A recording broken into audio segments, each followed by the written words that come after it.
منگل کو انگلینڈ کے خلاف کھیلے گی.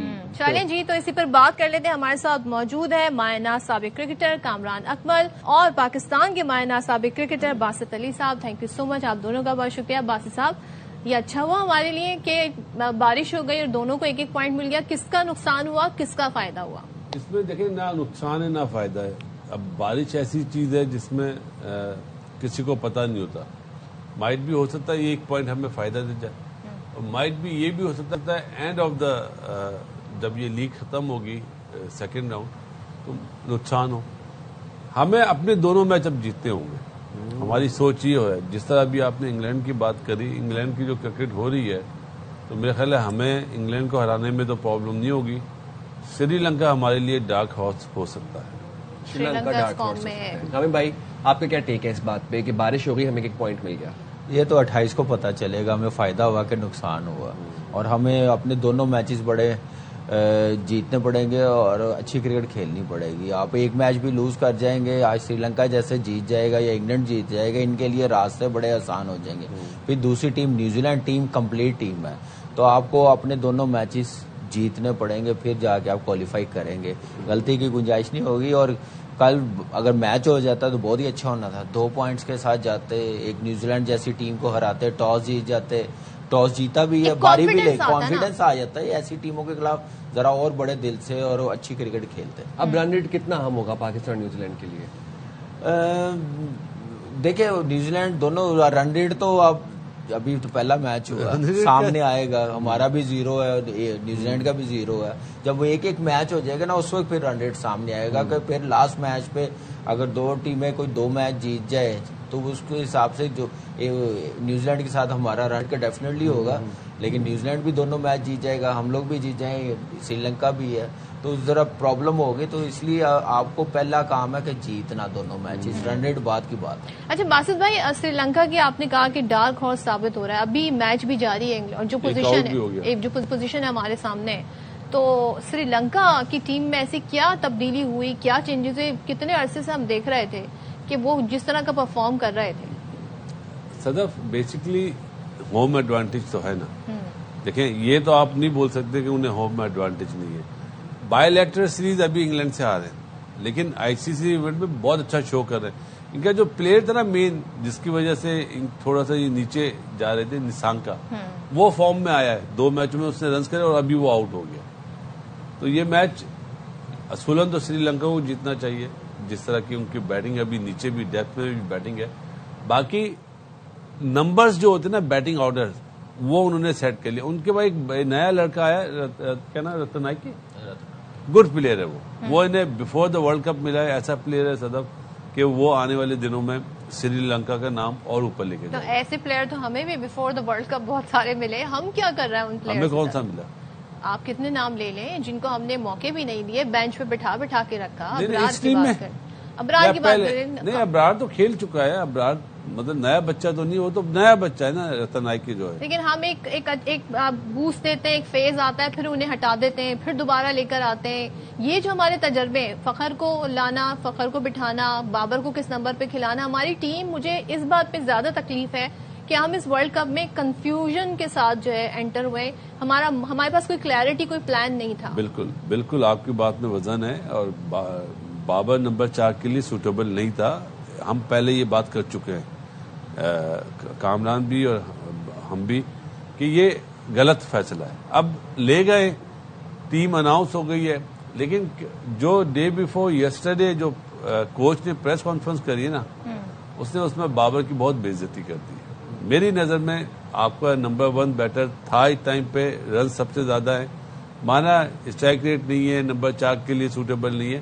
لیکن اس طرح منظر عام پہ آ کے آپ سب کے سامنے، میڈیا کے سامنے اس طرح کی ٹاک کر رہے ہیں کہ ہم 12 اوور کے بعد اس کو بھیجیں گے نہیں. اور پاور پلے میں اس کا اسٹرائک ریٹ جو ہے انڈر 100 ہے آئی سی سی ایونٹ میں. اس طرح بولنا نہیں چاہیے. جیسے کل جو میں پکچرز دیکھ رہی تھی، کام بڑی خوشگوار سی مجھے پکچرز دیکھی. بارش جب ہو رہی تھی، جس طریقے سے ہمارے پلیئرز تھے، ظاہر ہے میچ تو نہیں کھیلا بٹ پوائنٹس تو مل گئے ہیں. نہیں بالکل پوائنٹس تو مل گئے ہیں، لیکن پلیئرز جیسے وہ بڑے خوش تھے. چائے شائے بھائی پکوڑوں کی کمی تھی. روزہ کھلا تھا نا، روزہ کھلا تھا اور پکوڑے کھا رہے تھے. وہاں بھی پکوڑے ملتے ہیں؟ جی جی، کیا وہ مطلب خود نہیں؟ بنا بھی لیتے ہیں. اچھا، بنا بھی لیتے ہیں. جیسے باسط بھائی نے بات کی ہے کنڈیشن سری لنکا کو زیادہ ہے. دیکھیں ہر ٹیم اپنی کنڈیشن کا فائدہ اٹھاتی ہے. واحد پاکستان کی ٹیم ہے، پاکستان میں آئی سی سی ایونٹ ہوتا ہے، ایشیا کپ ہوتا ہے، ہم لوگ اپنی کنڈیشن کا فائدہ نہیں اٹھاتے. ہم وہ اپنی کنڈیشن کے مطابق ٹیم نہیں اناؤنس کرتے. ابھی چیمپئنز ٹرافی ختم ہوئی ہے نا باسط بھائی بھی ہم لوگ کتنا بول رہے ہیں، اسپنرز نہیں رکھے، اوپنرز نہیں رکھے. جہاں تک بابر کی بات ہے، اوور آل آپ دیکھ لیں کہ 5 اوپنرز لے کے گئے ہوئے ہیں، ایک صرف مڈ آرڈر بیٹسمین نا، تو وہ بھی سلمان علی آ گا. اس کی فارم بھی آپ کے سامنے 3 میچز میں اس نے رنز نہیں کیے.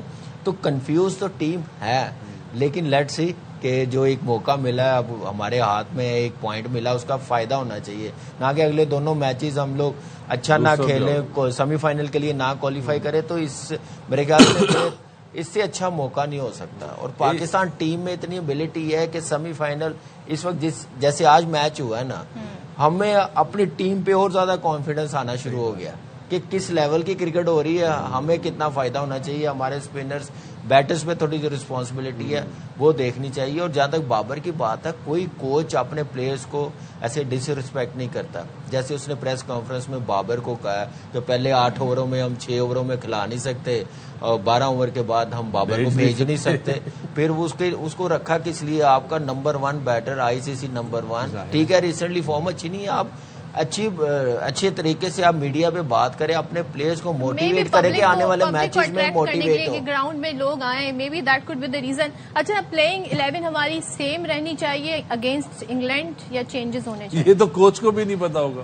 دیکھیں ہم پلئنگ واقعی نہیں پتا ہوگا. ہم پلئنگ 11 میں نا وہ جو 11 لکھے ہوتے ہیں نا، صرف وہ لکھ سکتے ہیں، ہے. باقی نام اس نے خود فل کرنے. آج کل بڑے نام، وہ سکلین صاحب نے کچھ ایک ٹیم بنائی تھی، وہ بڑی وائرل ہوئی ہے. کہیں ایسا تو آپ کوئی ایسی ٹیم تو نہیں بنا؟ ہم جو 15 گئے ہیں نا اسی میں سے بنائیں گے جو بیسٹ ہے. لیکن کوچ کی اپنی تھنکنگ ہے، وہ بہتر سمجھتے ہیں. لیکن ہماری جو یہاں پہ اگر ہم دیکھیں اپنی ٹیم کو، اس 15 میں باسط بھائی بھی ایگری کریں گے، ایک فاسٹ بالر ایڈ ہونا چاہیے. 2 فاسٹ بالرز کے ساتھ آپ کھیل سکتے ہیں. دنیا میں ٹیمیں دیکھ لیں کیسے کھیل رہی ہیں.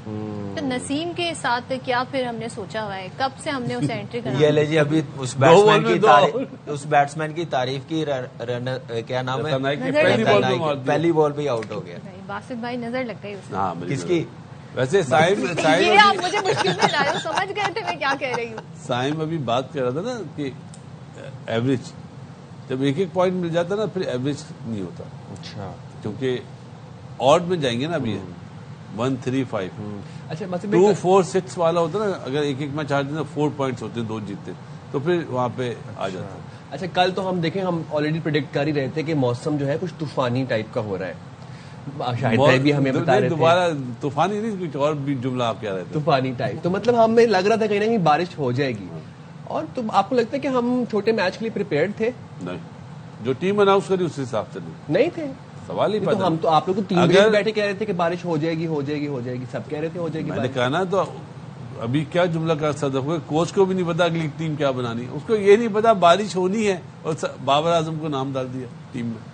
اور ایک دن پہلے کیا کہہ رہا ہے کہ چھوٹے میچ کے لیے بابر اعظم سوٹیبل نہیں ہے ہمارے لیے. تو اپنی بات کو خود ہی. اب دیکھیں جب ٹاس ہو رہا تھا نا سائم کے، کور ساتھ ہی گراؤنڈ پوری کور تھی، صرف وہ پچ پہ کور اٹھائے ہوئے تھے ٹاس کرنے کے لیے. آپ وہاں سے سمجھ جاتے ہیں کہ پورے اوورز نہیں ہونے، تو آپ اس حساب سے اپنی پلینگ سائڈ بناتے ہیں. آپ نے بیٹنگ 9 تک رکھی ہوئی ہے، آپ نے فاسٹ بالر 1 کھلایا ہوا ہے، تو آپ چینج کرتے ہیں کہ یار ایک فاسٹ بالر ہم لوگ اور ایڈ کریں. 10 اوورز کا ہوتا ہے یا 12 اوور کا میچ ہوتا ہے، تو اتنی لمبی بیٹنگ لائن اپ نہیں. ہمیں اسپنرز پہ نہیں ہونا چاہیے، بال گیلا بھی ہوگا، اسپنرز کے لیے مشکل ہوگا، وہاں پہ فاسٹ بالرز کام آئیں گے. تو یہ جو گیم اویئرنیس، جو ٹیم مینجمنٹ کی جو ایک چیز نظر آنی چاہیے، کیپٹن کا رول تو وہ جو کوچ بتاتا ہے وہ اسی پہ امپلیمنٹ کرتا ہے، اور کچھ نہیں ہے. تو مینجمنٹ کی طرف سے کوئی ایسی میچور قسم کی پلاننگ نظر نہیں آتی کہ آپ سچویشن دیکھتے ہیں، گراؤنڈ کی کنڈیشن دیکھتے ہیں، فورکاسٹ دیکھتے ہیں. تو یہ ساری چیزیں دیکھ کر فیصلے کس نے کرنے ہوتے ہیں؟ حاضر دماغی کس کی ہوتی ہے؟ کپتان. اور یہ جو ٹاس جیت کے بیٹنگ بارش کے باوجود یہ کمبائن ہوتا ہے، یہ فیصلہ کیا کوچ اور کپتان. یہ ہیڈ کوچ اور کپتان کا ہوتا ہے، لیکن جو ٹاس جیت کے باری لی ہے نا وہ بھی آپ دیکھیں کہ وہ بھی ایک طرف سے اچھی نہیں ہے، لیکن میری نظر میں سمجھتا ہوں کہ وہ صحیح فیصلہ تھا. اگر پورے 20 اوور کھیلیں، پورے 40 اوورز کا میچ ہو، اگر آپ دیکھتے ہیں فور کاسٹ ہے تو پھر آپ دیکھتے ہیں ڈی ایل دیکھ کے آپ میچ دوسری اننگ شروع کرتے ہیں ٹورنامنٹ کے میچ میں، تو وہ چیز سوچی نہیں ہے. جو پریشر میڈیا پہ آیا انڈیا کے خلاف کہ ٹاس جیت کے کیوں بالنگ کی ہے، اس چیز کو صحیح کرنے کے لیے نیوزی لینڈ کے خلاف ٹاس دوسرا مطلب پہلا جو تھا کام غلط کرا تو دوسرا بھی غلط کر دیا، یہ ہوا ٹاس. بس کوئکلی انڈیا اور ساؤتھ افریقہ کا میچ کس کو دیکھ رہے ہیں؟ انڈیا مجھے لگتا ہے کہ فیوریٹ. اور آپ انگلینڈ بتائیں. مجھے بھی انڈیا ہی لگتا ہے. تو زور سے بولنا. مطلب کیا میں آہستہ سے بول رہی ہوں، سن لیا ہوگا مائک میں آواز آ رہی ہوگی. ظاہر ہے انڈیا جس طریقے سے کھیل رہی ہے آن پیپر بھی اور ویسے بھی ہم دیکھ رہے ہیں بڑی اسٹرانگ ٹیم ہے. سائم آپ کی؟ جی میں تو باسط بھائی نو کمنٹ. آپ نے سکھایا تھا کہ کہہ دیا کرو نو کمنٹ. نہیں تو آپ یہ کہتے ہیں جو یہ ہر دفعہ پرجوش میں کہتے ہیں، یہ کہتے ہیں جو بعد میں ٹیم کھیلے گی وہ جیتے گی. یہ تو 5 سال پرانی بات ہے.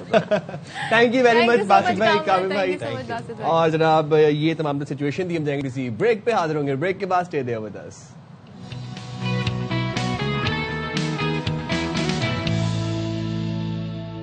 اچھا جی، ایک بڑی افسوسناک خبر ہم نے صبح آپ کو رپورٹ کی. کراچی میں سحری کے وقت نارتھ ناظم آباد میں گیس سلنڈر دھماکہ ہوا اور اس دھماکے سے فلیٹ میں آگ بھڑک اٹھی. پھر آگ لگنے سے 15 سال کا لڑکا جاں بحق ہو گیا اور خاتون سمیت 4 افراد زخمی بھی ہوئے. آگ سے 10ویں منزل پر فلیٹ تباہ ہو گیا اور پولیس کے مطابق سلنڈر پھٹنے سے مزید 2 فلیٹس بھی متاثر ہوئے اور تمام زخمیوں کو طبی امداد کے لیے اسپتال میں منتقل کر دیا گیا. اچھا، عمارت کو خالی کرا لیا گیا ہے، مکمل انسپیکشن کے بعد ہی عمارت میں جانے کی اجازت دی جائے گی. اب یہ ایک رہائشی عمارت ہے اور جو بلاسٹ ہوا اس کی آواز بھی کافی دور دور تک سنی گئی تھی. کراچی میں اگر ہم بات کریں تو یکم رمضان کو بھی سولجر بازار کی رہائشی عمارت میں بھی گیس لیکیج کے باعث دھماکہ ہوا تھا اور وہاں پر 16 افراد جان کی بازی ہار گئے تھے. تو دیٹ از سو انفارچونیٹ. جگہ جگہ آپ کو نظر آ رہے ہوتے نا یہ غیر معیاری گیس سلنڈر. غیر معیاری گیس سلنڈرز تو ہیں ہی ہیں، بٹ اب ہو کیا رہا ہے کہ ایک تو لوگوں نے اپنی بلڈنگز کے اندر وہ مشینز لگائی ہوئی ہیں فلیٹس کے اندر جو کہ گیس پریشر کو ایمپلیفائی کرتی ہے. ایک تو وہ مشینز آلریڈی لگی ہوئی ہیں. دوسرا اب ہو کیا رہا ہے کہ گیس بہت زیادہ پریشر سے آنے لگ جاتی ہے کچھ اوقات میں. تو جب گیس آلریڈی بہت زیادہ پریشر سے فل سپیڈ سے آ رہی ہے، اس کے بعد وہ مشینز بھی پکڑ کے ایمپلیفائی کر رہی ہیں، تو کہیں نہ کہیں گیس لیکیج جو ہے وہ ہوتی رہ جاتی ہے کسی چولہے کے اندر، کسی چیز کے اندر، کسی پائپ کے اندر. اور پھر ذرا سا ایک آگ کا شعلہ، کوئی ماچس چلتی ہے یا پھر کوئی شارٹ سرکٹ ہوتا ہے تو پوری بلڈنگ جو ہے رائٹ. کیونکہ یہ سحری کے ٹائم میں یہ واقعہ افسوسناک واقعہ پیش آیا. اب آپ سوچیں کہ صرف وہی فلیٹ نہیں جس میں یہ سلنڈر تھا، اس کے ساتھ جو 2 سلنڈر تھے، جو گھر اپارٹمنٹ تھے وہ بھی فلیٹ تھے جو متاثر ہوئے. تو آپ لوگوں سے ہماری درخواست ہے، گزارش ہے کہ پلیز احتیاط کریں. خاص طور پہ جو لوگ گیس سلنڈر استعمال کرتے ہیں لازمی احتیاط کریں. اور جو گیس کی ٹائمنگ کے اوقات ہے نا، گیس آنے سے پہلے بہت پریشر آتا ہے، تو ذرا اس وقت آپ نے تھوڑا خیال رکھنا ہے. جہاں آپ نے اتنے گھنٹے ویٹ کیا، 10-15 منٹ اور ویٹ کر لیں، آرام سے تمام کام کریں. تو اس طرح کی ہم کسی بھی نقصان سے بچ سکتے ہیں. موونگ فارورڈ ذرا ہم اپنی آج کی ریسیپی آپ کے ساتھ شیئر کر لیتے ہیں. ہماری آج کی ریسیپی ہے روز رس ملائی. واو، رس ملائی دیکھتے ہیں جناب. آج کی ہماری ریسیپی ہے روز رس ملائی. سب سے پہلے 1 لیٹر دودھ لیں گے اور اس کو اچھی طرح ابال لیں گے. اب اس میں آدھا چائے کا چمچ الائچی پاؤڈر ڈال کر اچھی طرح مکس کریں گے.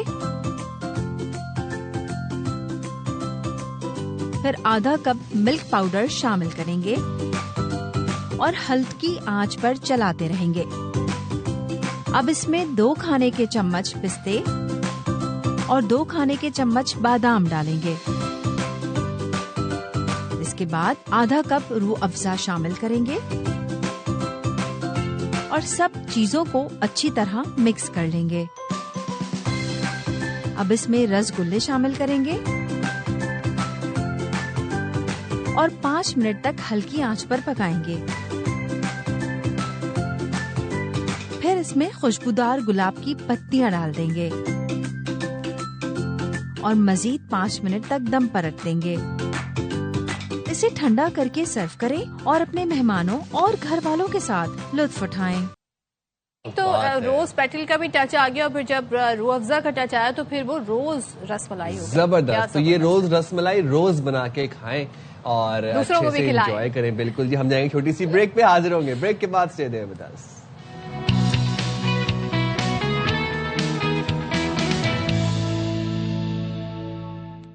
السلام علیکم, ویلکم بیک ٹو شام رمضان. امید کرتے ہیں آپ کا آج کا روزہ بہت اچھا, پرسکون, خوشگوار جا رہا ہوگا جناب. اچھا ویسے ابھی میں نے ریئلائز کیا کہ روزے لگنے والے روزے نہیں آئے ہیں نا اس دفعہ, روزے نہیں لگ رہے. آج میں آپ سے پوچھ رہی تھی آج کون سا رمضان ہے کیا؟ آج چوتھا رمضان ہے, ٹائم اور وقت اور دن بھول گئے. دراصل بات یہ 4th رمضان ہے آج, اور ابھی جو ہم کھولیں گے اس کے بعد آج سے اگلا 5 روزہ شروع ہو جائے گا.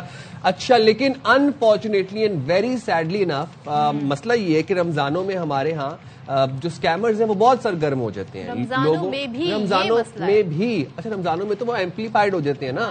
نارمل دنوں میں جتنے وہ پرسکون چل رہے ہوتے ہیں, رمضانوں میں تو وہ 2x کر دیتے ہیں اپنی کارروائیوں کو. another economy for them, یہ ان کے لیے اکانومی. اور ہم بات کر رہے ہیں فراڈ کی. اب ظاہر ہے یہ وہ سیزن ہے جب لوگوں نے خریداری, ایک تو لوگ مارکیٹس اور شاپنگ مالس کا بھی رخ کر رہے ہیں, لیکن لوگ اکثر و بیشتر آن لائن بھی بہت ساری چیزیں منگا لیتے ہیں. تو جو کوریئر کمپنی کا اب یہ کے نام سے اب کیا ہو رہا ہے, اس کا نمائندہ ظاہر کر کے کال کی جاتی ہے, معصوم شہریوں سے ذاتی معلومات لی جاتی ہے. ان کے اکاؤنٹ خالی کرنے کی وارداتیں تو ہو ہی رہی تھیں, یعنی اب یہ عام ہو گئی ہیں. لیکن اب اس میں ایک نئی چیز اور آ گئی, ایک نئی جدت آ گئی ہے. اب کوریئر نمائندہ ظاہر کر کے گھروں میں ڈکیتی کی وارداتیں بڑھ گئی, یعنی گھروں تک پہنچتے ہیں اور ظاہر یہ کرتے ہیں کہ وہ آپ کا کوئی پارسل لے کر آئیں. اب اسلام آباد میں خود کو کوریئر کمپنی کے نمائندے ظاہر کرنے والے ایک منظم گروہ نے شہریوں کے گھروں میں ڈکیتی کی وارداتیں کی, لیکن پولیس نے کارروائی کرتے ہوئے گروہ کے ارکان کو گرفتار کر کے 1,73,00,000 روپے سے زائد مالیت کی کرنسی, قیمتی گھڑیاں, موبائل فونز اور طلائی زیورات برآمد کر لیے ہیں.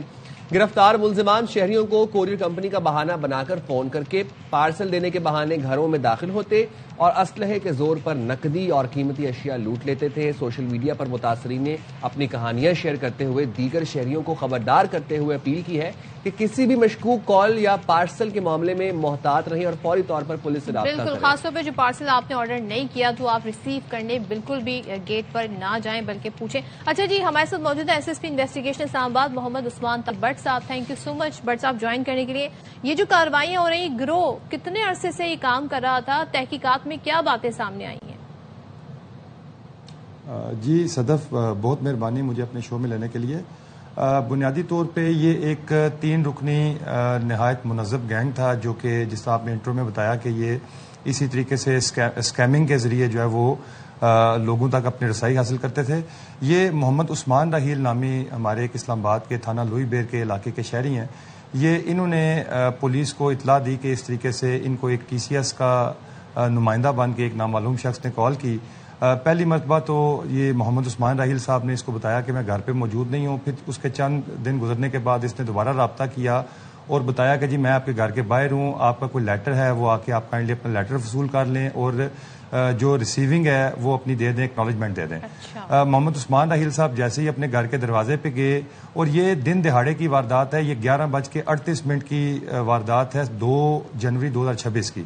جیسے ہی عثمان صاحب گیٹ پہ جاتے ہیں تو فوری طور پہ یہ جو 3 رکنی گینگ ہے ان میں سے ایک شخص جو ہے وہ ان کو گن پوائنٹ پہ گھر کے اندر لے جاتا ہے اور اس کے پیچھے اس کے باقی جو 2 ساتھی ہیں اس گینگ کے وہ بھی داخل ہوتے ہیں. اندر جا کے گھر کے تمام افراد کو یہ یرغمال بناتے ہیں گن پوائنٹ پہ, اور اس کے بعد 15 تولے جو گھر میں طلائی زیورات تھے وہ لے لیتے ہیں. اس کے علاوہ کوئی 3-4 قیمتی گھڑیاں تھیں وہ لے لیتے ہیں, اور اس کے علاوہ باقی ان دونوں جو ہسبینڈ اینڈ وائف ہیں, ہسبینڈ کے اکاؤنٹ میں تقریباً 60.5 لاکھ روپیہ اس کے بینک کے جو آن لائن آپ کا جو اکاؤنٹ ہے اس میں پڑے ہوتے ہیں, جبکہ جو اس کی وائف ہوتی ہے عثمان کی اس کے اکاؤنٹ میں 20 لاکھ روپیہ ہوتا ہے. یہ جو 3 رکنی گروہ ہے یہ سب سے پہلے انہی دونوں میاں بیوی کے اکاؤنٹ سے ایک بائنینس کا جو کہ ایک آن لائن ٹریڈنگ کی ایپ ہے, بائنینس کا یہ اکاؤنٹ اسٹیبلش کرتے ہیں. بائنینس کا اکاؤنٹ اسٹیبلش کرنے کے بعد یہ تمام کے تمام پیسے جو ہے وہ اس اکاؤنٹ میں دونوں میاں بیوی کے جو کہ ٹوٹل 80,50,000 بنتے ہیں وہ یہ تمام تر کارروائی کرتے رہے.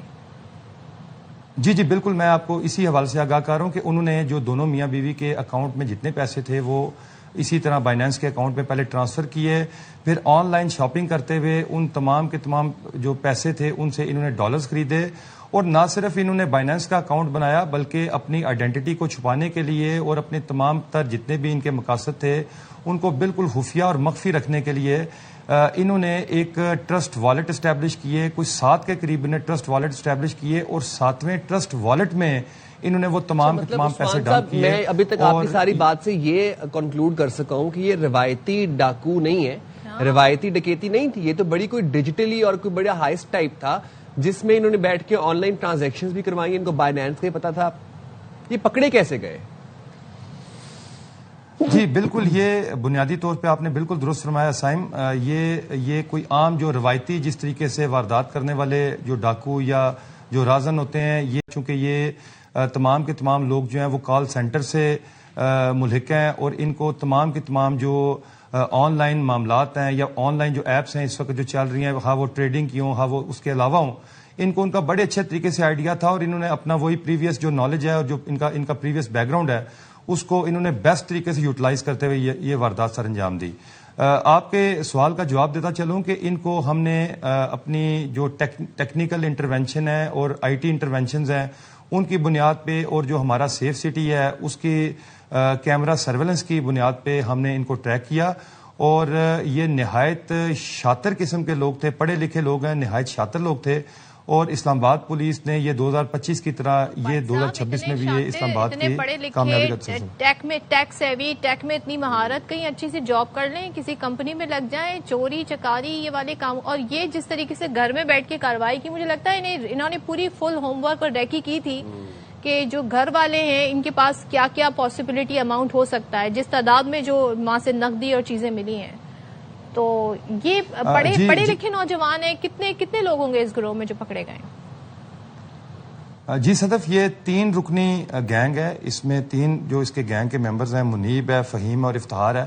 بنیادی طور پہ یہ جو عثمان صاحب ہیں جو ہمارے کمپلیننٹ ہیں، یہ خود ایک کال سینٹر رن کرتے ہیں، اور ان کی پراپر طریقے سے انہوں نے ریکی کی، ان کے گھر کا ان کو پتا تھا، ان کے اکاؤنٹ کی ڈیٹیل کا ان کو پتا تھا کہ ان کے اکاؤنٹس میں کتنے پیسے پڑے ہوئے ہیں، اور یہ تمام کی تمام پریویس جو انفارمیشن ہے وہ ساری کی ساری انہوں نے اچھے طریقے سے کلیکٹ کرنے کے بعد یہ تمام کی تمام کارروائی کو سر انجام دیا۔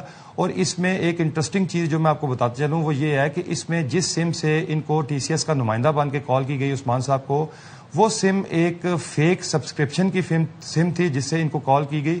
تو یہ اس میں ایک اور بڑا ٹیکنیکل چیز ہے۔ جی اچھا بٹ صاحب، آپ ذرا یہ بھی بتا دیں کہ شہریوں کے اینڈ سے کیا حفاظتی تدابیر اپنانی چاہیے؟ شہری اپنے آپ کو محفوظ رکھنے کے لیے اب کیا احتیاطی تدابیر اختیار کریں؟ مطلب اب جیسے عید آنے والی ہے، رمضان چل رہا ہے، پارسل تو سب کے گھروں پہ آتے ہیں، اب کیسے ڈسٹنگوش کیا جائے کہ یہ پارسل جو ہے یہ کسی اسکیمر نے بھیجا ہے یا یہ پارسل ہم نے آرڈر کیا تھا؟ اچھا جی بالکل سائم، آپ نے درست فرمایا۔ اس میں جو احتیاطی تدابیر ہیں وہ 2 طرح کی ہیں۔ پہلی بات تو یہ ہے کہ آپ اس چیز کو انشور کریں کہ جو پارسل وہ ہاں کسی بھی کوریئر کمپنی سے آ رہا ہے، جو پارسل آپ نے آرڈر نہیں کیا یا جس چیز کا آپ نے آرڈر پلیس نہیں کیا، اس چیز کا پارسل اگر آپ کو کوئی دینا چاہ رہا ہے تو بالکل انکاری ہو جائیں، اور فوری طور پہ جو آپ کا 15 ہے یا جو قریبی تھانہ ہے ان کو اس چیز کی اطلاع دیں کہ اس نمبر سے مجھے کال آ رہی ہے اور مجھے ایک ایسا پارسل ڈیلیور کیا جانا مقصود ہے جو کہ میں نے آرڈر ہی نہیں کیا۔ اس کا جو دوسرا اسپیکٹ ہے جس کے حوالے سے شہریوں کو بہت زیادہ ویجیلنٹ رہنے کے حوالے سے جو ہے نا وہ ویجیلنس کے حوالے سے جو میں بات کروں گا وہ یہ ہے کہ کبھی بھی جو لالچ میں، کسی بھی قسم کی لالچ میں کوئی بھی جو آپ سستی سم خریدنا چاہتے ہیں، بنیادی طور پہ اس سارے اسکیم میں جو سم استعمال ہوئی وہ سم جو ہے وہ بیسیکلی ایک آن لائن طریقے سے سم پرچیز کی گئی تھی اور فیک سبسکرپشن کے ذریعے پرچیز کی گئی تھی۔ اس میں تھوڑی سی آپ کو ڈیٹیل یہ بتاتا چلوں کہ عمومی طور پہ آپ نے دیکھا ہوگا، شاید اسلام آباد میں تو یہ چیز کم ہے، لیکن باقی آگے پیچھے یہ مختلف گلیوں میں اور مختلف بازاروں میں یہ چھوٹے چھوٹے سٹال لگا کے تو یہ لوگ سم بیچ رہے ہوتے ہیں، اور اس میں آفر یہ کرتے ہیں کہ 200 روپے کی سم جو ہے وہ 200 روپے کی سم آپ کو فری آف کاسٹ دیں گے، پلس اس میں 500 روپے کا بیلنس بھی مفت ملے گا۔ اچھا، جو شہری ہیں، جو سادہ لوگ شہری ہیں، وہ عموماً یہ کرتے ہیں کہ وہ اس لالچ میں آ جاتے ہیں، وہ اپنی تمام انگوٹھا اور بایو میٹرک دے دیتے ہیں، اور جب وہ ان سے بایومیٹرک لے لیتے ہیں تو ان کو کوئی ٹیکنیکل گلچ کا یا کوئی ایسا بہانہ کر دیتے کہ نہیں جی وہ تو آپ کی ویریفیکیشن ہی ہو رہی ہے تو یہ آپ کو سم نہیں ایشو ہو سکتی. سم ایکچولی ایشو ہو چکی ہوتی ہے. وہ یہ سم لیتے ہیں اور وہ یہ سم آن لائن مارکیٹ میں 8 سے 10 ہزار روپے کی بکتی ہے, اور وہ اسی طرح کی دہشت گردانہ کارروائیوں میں استعمال ہوتی ہے وہ سم, اور وہ اسی طریقے سے اسکیمز میں یوز ہوتی ہے. جی ٹھیک ہے, thank you so much. Muhammad Usman but صاحب ہمارے ساتھ موجود تھے. ساری صورتحال پر کریں تو دیکھیں جی اب پڑھے لکھے لوگ اپنی اسکلز کو کس طرح یوٹیلائز کر رہے ہیں, لیکن بہرحال بالآخر وہ پکڑے ہی گئے. تو اس پر ہمیں داد دینی چاہیے پولیس کو کہ پولیس نے ان کی چالاکیوں کے باوجود بھی انہیں پکڑ لیا. ویری اسمارٹلی پولیس نے یہ کارروائی کی. اچھا آپ لوگوں نے بہت محتاط ہو جانا ہے. اب اگر کوئی پارسل آپ کا نہیں ہے اور کوئی بضد ہے وہ پارسل آپ کو دینے کے لیے تو آپ نے بالکل نہیں لینا, فوراً 15 پہ آپ نے کال کرنی ہے. اور خاص طور پر بچے جو چپ کر کے پیرنٹس سے چھپ چھپ کے پارسل آرڈر کر رہے ہوتے ہیں نا وہ سن لیں. ماں باپ کو نظر تو رکھیں, ماں باپ, اور ماں باپ کو بتائیں بھی, ایٹ لیسٹ کسی کو گھر میں پتا ہونا چاہیے کہ آپ نے بھی اگر آرڈر کیا ہے تو گھر میں بتا دیں کہ جی میرا پارسل آنا ہے. تو ایسا نہ ہو کہ گھر والے آپ کے گھر موجودگی میں پارسل یہ سوچ کے ریسیو کر لیں کہ جی فلاں نے آرڈر کیا ہوگا, فلاں نے آرڈر کیا ہوگا. تو ان چیزوں کا خیال رکھنا بہت ضروری ہے. آج کل اسکیمز ہو رہے ہیں. آپ کو ایک بات بتاتا ہوں کہ چائلڈ میرج کی روک تھام کے لیے پنجاب میں مزید قوانین جو ہے وہ سخت ہونے جا رہے ہیں. چائلڈ میرج کی روک تھام کے لیے صوبائی حکومت نے کم عمر کی شادی کے خاتمے کے لیے نیا چائلڈ میرج ریسٹرینٹ آرڈیننس تیار کر لیا ہے. مجوزہ قانون کے تحت 18 سال سے کم عمر لڑکے یا لڑکی کی شادی کو باقاعدہ جرم قرار دے دیا گیا ہے. کم عمر نکاح رجسٹر کرنے والے نکاح خواں کو 1 سال قید اور 1 لاکھ روپے جرمانے کا سامنا کرنا پڑ سکتا ہے, جبکہ بالغ شخص کی جانب سے کم عمر لڑکی سے شادی پر کم از کم 2 سال قید اور بھاری جرمانہ تجویز کیا گیا ہے. اچھا, اب اس میں یہ بھی کہا گیا ہے کہ اس غرض سے بچوں کو صوبے سے باہر لے جانا چائلڈ ٹریفکنگ کے زمرے میں آئے گا, اور پھر ظاہر ہے اس کی الگ قانون بنا ہوا ہے, اس کی الگ جو ہے سزائیں ہیں. تو اسی حوالے سے جی ہم نے دیکھا کہ تمام مقدمات سیشن کورٹ میں بھی چلیں گے, اور یہ جو جرائم جنہیں کہا گیا ہے یہ ناقابل ضمانت کہلائے جائیں گے. چلیں جی اس پر بات کر لیتے ہیں. ہمارے ساتھ چائلڈ رائٹس ایکٹیوسٹ موجود ہیں, Muneeza Bano. Thank you so much Muneeza for joining us. Punjab میں ہم دیکھ رہے ہیں کہ آرڈیننس آیا ہے, اس سے آپ سمجھتی ہیں کہ ان چیزوں پہ روک تھام ہو سکے گی؟ آرڈیننس جو ہے اس میں تمام چیزوں کو کور کیا گیا ہے. آرڈیننس تو جی بالکل ٹھیک ہے, اس میں ساری چیزیں ہیں. بات یہ ہے کہ لوگوں کو یہ سمجھنا بہت ٹائم لگے گا, کیونکہ یہ اتنی ٹریڈیشنل چیز آپ کے سسٹم میں ہے اور آپ کے لوگوں میں ہے کہ اگر آپ سمجھتے ہیں ایک لا بنا کے سب کچھ ٹھیک ہو جائے گا, نہیں ہوگا. ہمیں بھی پتہ ہے لا بنا ہوا ہے, سندھ کا تو کب سے بنا ہوا ہے, پکڑے جاتے ہیں, مگر ویسے بھی بہت سارے ہوں گے جو نہیں پکڑے جائیں گے. سو یہ لا کا تو مطلب بہت ایک اہم بات ہوتی ہے کہ آپ کے پاس کم از کم لا ہونی چاہیے, وہ تو ہے, مگر ٹائم لگے گا. بہت اویئرنیس کی ضرورت ہے, بہت بتانے کی ضرورت ہے کہ بچی پہ کیا کیا گزرتی ہے جب وہ چھوٹی عمر میں شادی کرا دیتے. یہ بہت ضروری ہے. منیزہ صاحبہ میں آپ سے یہی جاننا چاہتا بھی ہوں کہ کیا صرف سخت سزائیں یا جرمانے مسئلے کا حل ہے, یا پھر آگاہی مہم بہت ضروری ہے؟ بالکل جی بالکل, آپ نے دونوں چیزیں ساتھ ساتھ رکھنی. جس طرح جب ہم نے کام شروع کیا تھا تو ہم بچوں کے تشدد کے بارے میں بات کرتے تھے, اور پھر ہم ساتھ ساتھ فری لیگل ایڈ دیتے تھے. کیونکہ اگر بچے کے ساتھ کوئی ظلم ہوا ہے تو آپ کہیں جا سکو اور وہاں سے کوئی اس کا حل نکلتا ہے. تو یہ بہت ضروری ہے کہ اویئرنیس ہو, کیونکہ میرا نہیں خیال ہے لوگوں کو پتا ہے کہ جب ایک چھوٹی بچی کی ہوتی ہے اس کی موت, بچے کی موت, یہ سب فگرز ہیں, مگر ہمارے اتنے پڑھے لکھے لوگ بھی نہیں ہیں. تو ان کو بتانا پڑے گا کہ کیا کیا بچی کے ساتھ ہوتا ہے, کیا اس کو سائیکولوجیکل تکلیف ہوتی ہے, کیا اس کو بالکل گھر میں ایک کام کرنے والی کی طرح لیا جاتا ہے, سارے کام اس کے سپرد ہو جاتے ہیں. تو آپ سوچیں کہ 13 سال 14 سال کی بچی, ایون 16 سال کی, جس کو کوئی پڑھائی لکھائی بھی نہیں ہوئی ہے, تو آپ اس کو اس نرک میں ڈال رہے ہیں.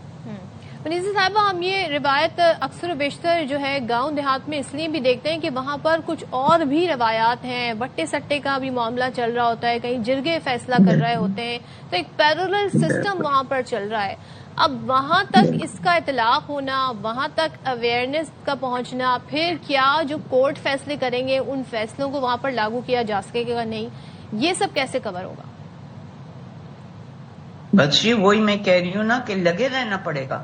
کوئی ایسی بات دنیا میں لوگ نہیں بدلتے کہ بھئی آپ ایک دفعہ بتا دیں یا کہیں کہ جی لا بن گیا تو سب کچھ ٹھیک ہو جائے گا. نہیں ہوگا. آپ نے بالکل ان کے ساتھ لگے رہنا ہے, ان کو بتانا ہے, ان کو پھر اچھی طرح وہ لیگل ایڈ بھی ملے تاکہ انہیں پتا ہو کہ ہاں یہ سزا ہے اور ہوگی ان کی.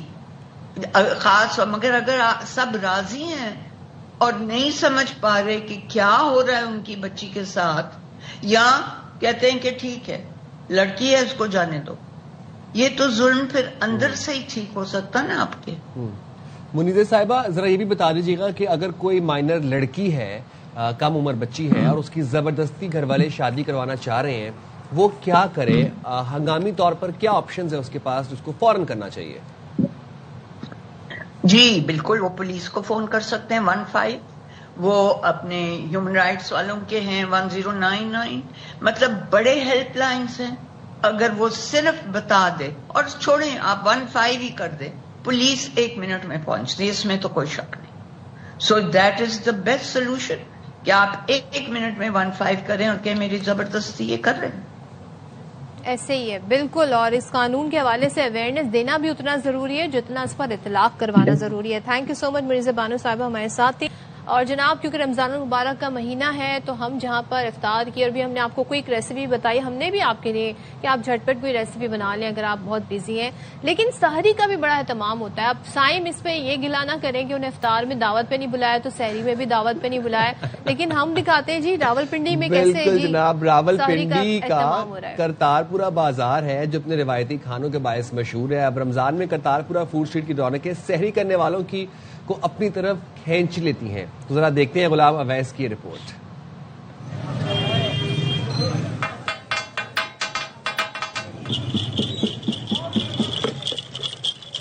ماہ رمضان میں کوئی افطار تو کوئی سحری کے لیے کھانے کے خاص پوائنٹ تلاش کرتا ہے, لیکن راولپنڈی والوں کو سحری کے لیے کچھ سوچنے کی ضرورت نہیں, جنہیں کرتارپورہ کی تاریخی فوڈ اسٹریٹ میں خیر پکوان روایتی لذت کے ساتھ میسر ہے.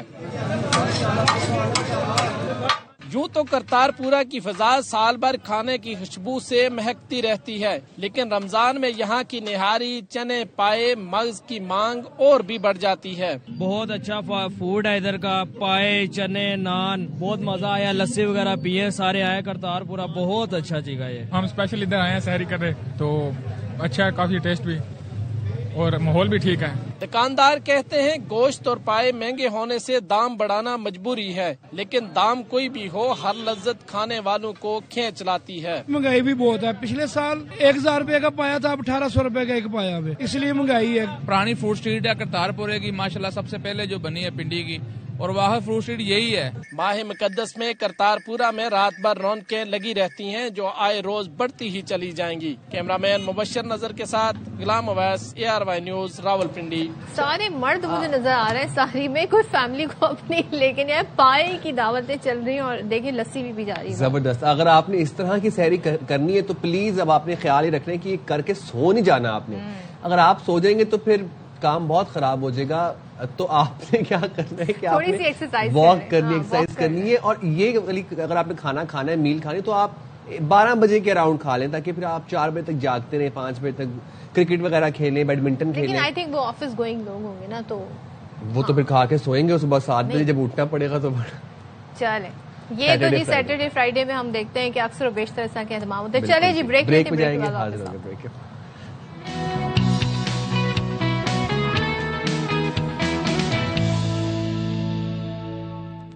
Welcome back once again. بات کریں گے کراچی کی, اور جب بھی ہم کراچی کی بات کرتے ہیں انفارچونیٹلی مسائل ہی ڈسکس ہو رہے ہوتے ہیں. تو پانی کا مسئلہ جو سب سے اہم مسئلہ ہے کراچی میں, سڑکوں کا مسئلہ بھی ہے, دیگر ایشو میں پانی بڑا مسئلہ ہے. عوام کے ساتھ ساتھ حکومت کے لیے بھی یہ کڑا امتحان بنا ہوا ہے. اب ہوا کیا, سندھ ہائی کورٹ کے آئینی بینچ نے واٹر کارپوریشن کے حکام پر برہمی کا اظہار کیا. اورنگی ٹاؤن میں شہری کے گھر پر پانی کی عدم فراہمی کا کیس ہے, جس میں جسٹس عدنان کریم نے ریمارکس دیے کہ کراچی میں شہریوں کو پانی گھروں تک ملنا چاہیے, ٹینکر سسٹم بند کرو,